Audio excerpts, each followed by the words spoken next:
মামলা তুলে না নেয় সাবেক সেনা সদস্য ও চেয়ারম্যান প্রার্থীকে হাতুড়ি ও রামদা দিয়ে কুপিয়ে মারাত্মক জখম করেছে বরিশালের মেহেন্দিগঞ্জ উপজেলার ১০ নং আলিমাবাদ ইউনিয়নের বাবুল বয়াতি ও তার ভাইয়েরা। আহত শহীদুল ইসলাম তালুকদার জানান, গুচ্ছগ্রাম ও গাগরিয়া এলাকায় ত্রাসের রাজত্ব কায়েম করতে চায় বয়াতি গঙেরা। আমি তার প্রতিবাদ করলে ২০২০ সালে তারা আমার ওপর হামলা করে। সেই মামলা তুলে না নেয় দীর্ঘদিন ধরে নানা হুমকি দিয়ে আসছে। গত ১০ মে রাতে হত্যার উদ্দেশ্যে রামদা, রড ও হাতুড়ি দিয়ে তারা আমার পা ও মাথায় আঘাত করে। এই বিষয়ে বাবুল বয়াতি ও তার ভাইদের সাথে যোগাযোগ করেও কোনো বক্তব্য পাওয়া যায়নি। এলাকায় থমথমে পরিস্থিতি বিরাজ করছে। দর্শক, ওই এলাকায় কি পরিস্থিতি তা জানাতে আমাদের সাথে যুক্ত হচ্ছেন আব্দুর রহমান নাইম।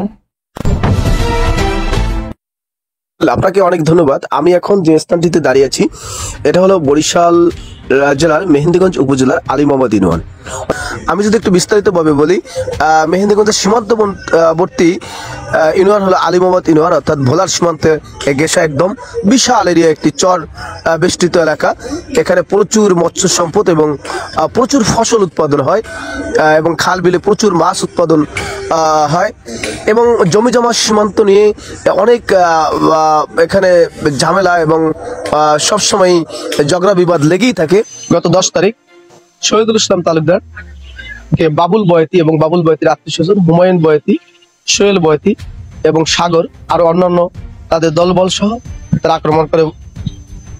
তাকে আক্রমণ করে বেধড়ক মারধর করা হয়। তারা এই অঞ্চলের মাছঘাট থেকে শুরু করে বিভিন্ন ব্যবসা বাণিজ্য, বালু উত্তোলন, বালু ব্যবসা এবং বিচার আচার, সায় সালিসি সবকিছুই তারা নিয়ন্ত্রণে।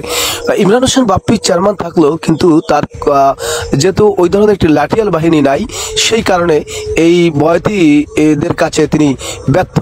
পূর্ব শত্রুতা বসতি শহীদুল ইসলামের সাথে এই গত ১০ তারিখ অমানবিক নির্যাতন এবং তার হাত পা ভেঙে দিয়ে দেওয়ার মতো যে এই গাগুরিয়া বাজারে আমি যে স্থানটিতে এখন দাঁড়িয়ে আছি, এখানেই ঘটনাটি ঘটেছে। অর্থাৎ এখানেই তাকে ব্যাপক মারধর করেছে।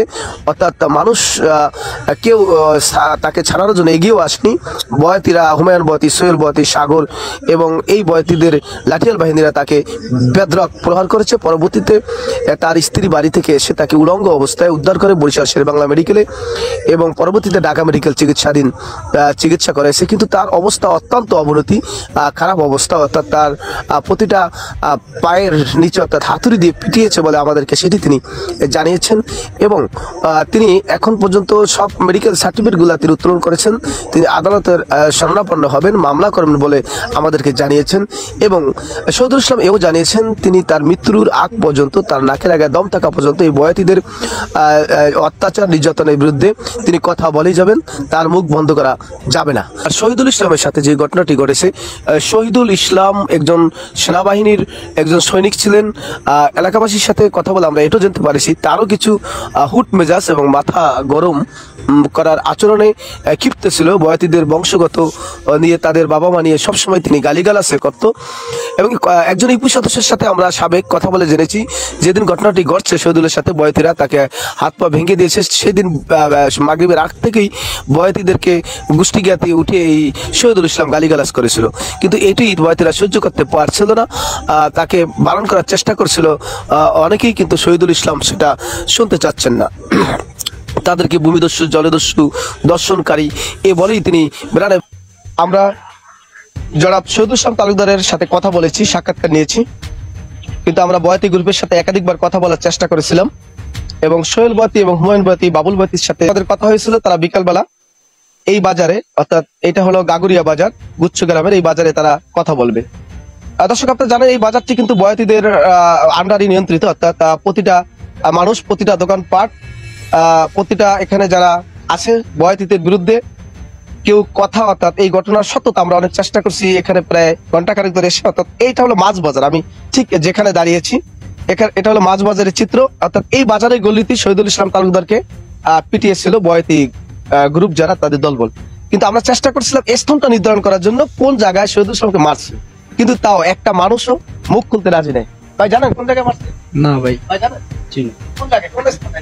আমরা এই জায়গায় আসলাম না। দেখছেন কথা ভাই, আপনি কি জানেন কোন স্থানটা শহীদ? আমাদের ঠাকুর দলবাইতে গেছি।